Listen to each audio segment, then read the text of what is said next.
Alright, magandang hapon po sa inyong lahat mga kababayan, Batang Maynila to it's. Alright, diretso na po tayo. Kahapon po pinag-usapan natin etong si Raffy Tulfo at etong si Vice President Sara Duterte. Kasi ayon po sa latest Pulse Asia Survey mga kababayan, para po sa top presidential contender for 2028, lamang po si Senator Raffy Tulfo ng 1 point. Yan po mga kababayan, sa result ng poll conducted from March 6 to 10, 2024, si Raffy Tulfo po ay nakakuha ng 35% ng respondents. At kung ngayon gaganapin ang eleksyon sa pagka-presidente, yan, 35% ang bumoto kay Raffy Tulfo. At sumunod naman dyan, itong si Duterte. Yun nga, kulang siya ng 1% para makatabla. So si Duterte, Sara Duterte ay meron lamang 34% ng mga respondents. So ibig sabihin mga kababayan, kung ngayon ginanap yung eleksyon, talo si Sara Duterte at panalo si Raffy Tulfo. Sino-sino pa ang pumasok dito sa sa presidential survey? Vice President Rene Robredo, sinundan ni Amy Marcos, Senator Manny Pacquiao, at etong si Senator Robin Padilla na talaga naman ang dami ng kapalpakan, pero meron pa rin talagang mga kababayan tayo na gusto pa rin isama o napupusuan pa rin bilang presidente, Senator Robin Padilla. Kaya nga paalala natin, hoy! Gising! Magising na kayo mga kababayan, wag na yan. Ang daming mapagpipilian, wag na yan, wag na yan. Please lang. Si Senator Riza Ontiveros, ayan mga kababayan, kasama rin. At sino pa ba mga kasama dyan sa potential presidential candidates? Martin Romualdez, Rodrigo Duterte, isa pa to. Pagpahingin nyo na si Tatay Digong, mahina na siya, hindi na nga makalakad. So wag nyo na isama. Former Manila Mayor Isko Moreno.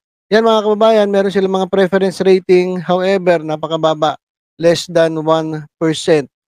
Yan mga kababayan, pagdating dito sa presidential survey. Ngayon, sa Vice Presidential Survey naman, hindi natin napag-usapan to kahapon. Ito, ang leading sa Vice Presidential Bets 2028 Pulse Asia Survey, ang nanguna, Senator Grace po.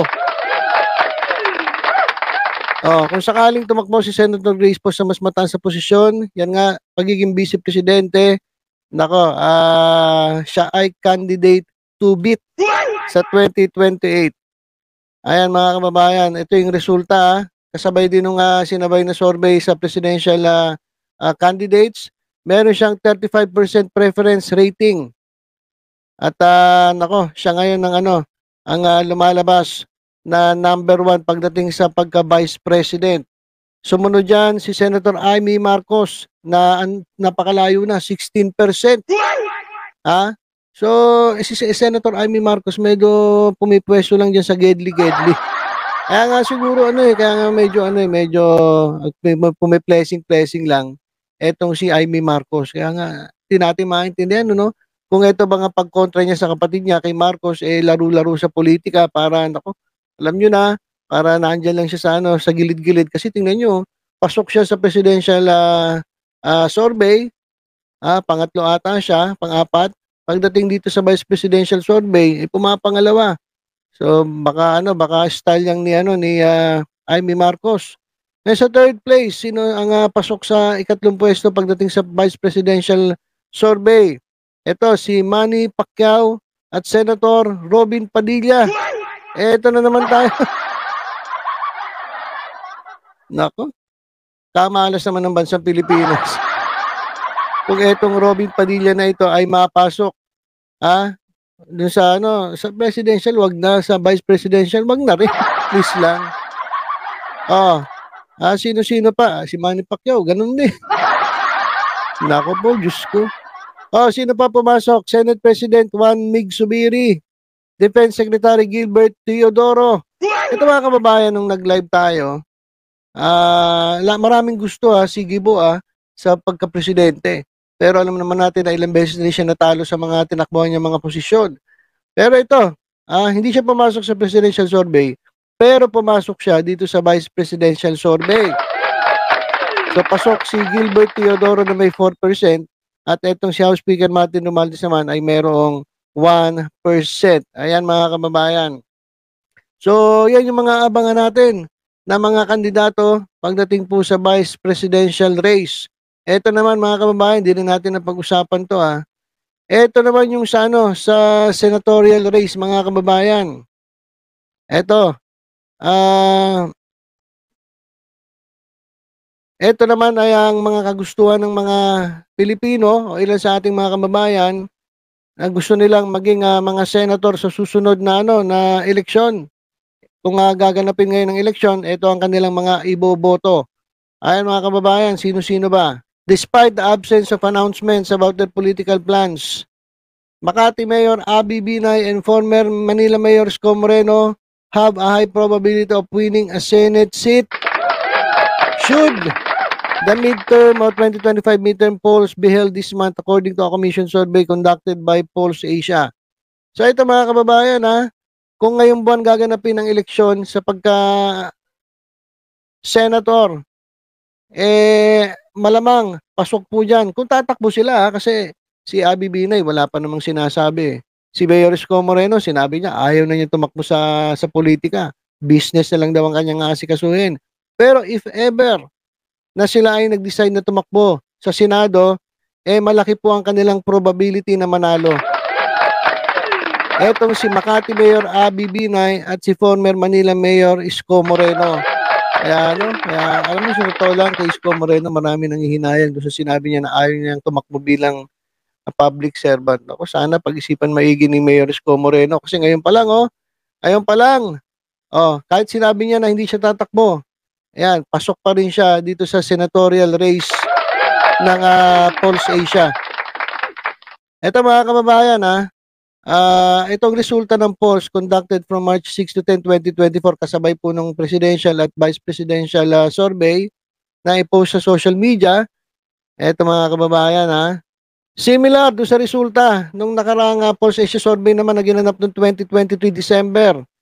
Ay nangunguna pa rin si ACT-CIS Party List Representative Erwin Tulfo, front runner with the rank of 1-2.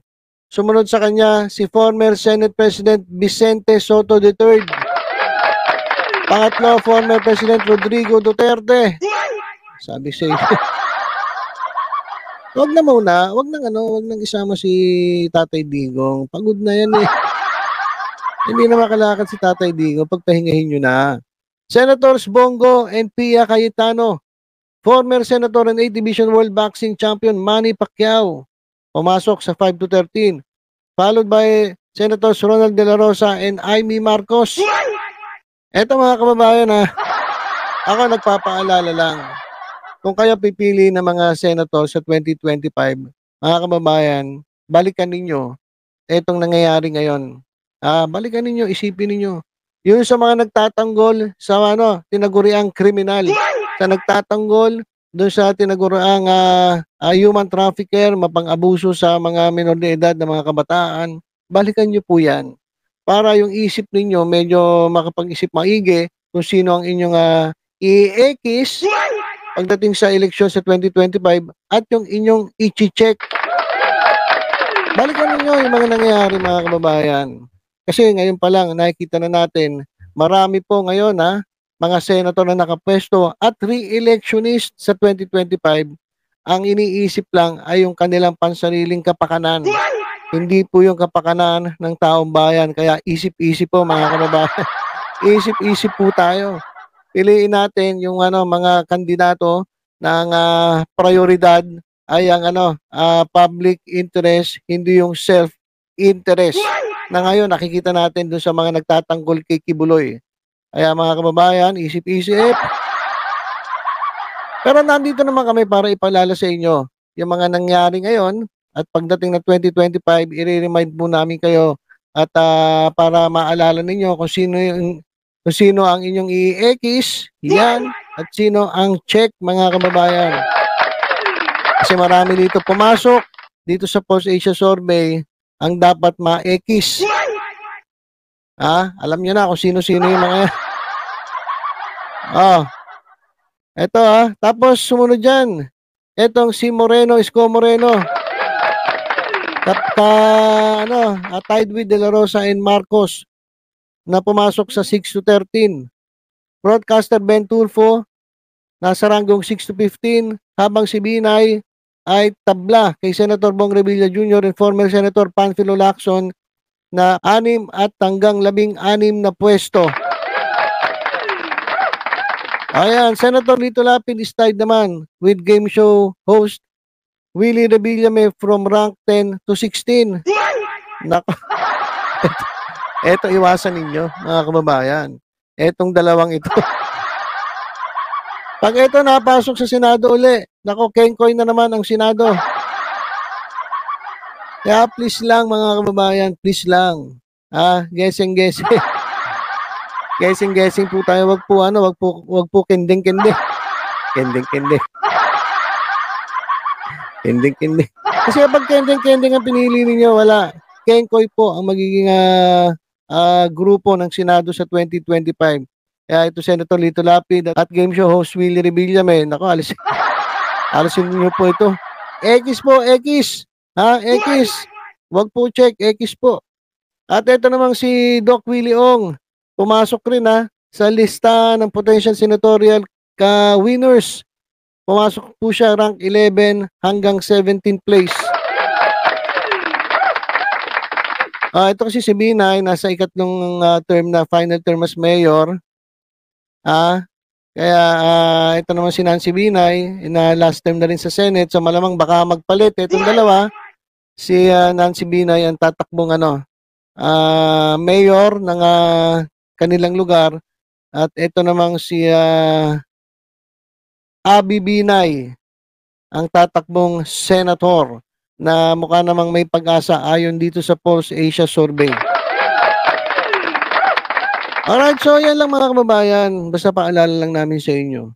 Kapag pipili po tayo ng kandidato, presidente man yan, vice-presidente man yan, senator man yan, nako, ang piliin po natin ay yung mga kandidatong mas priority, mas inuuna ang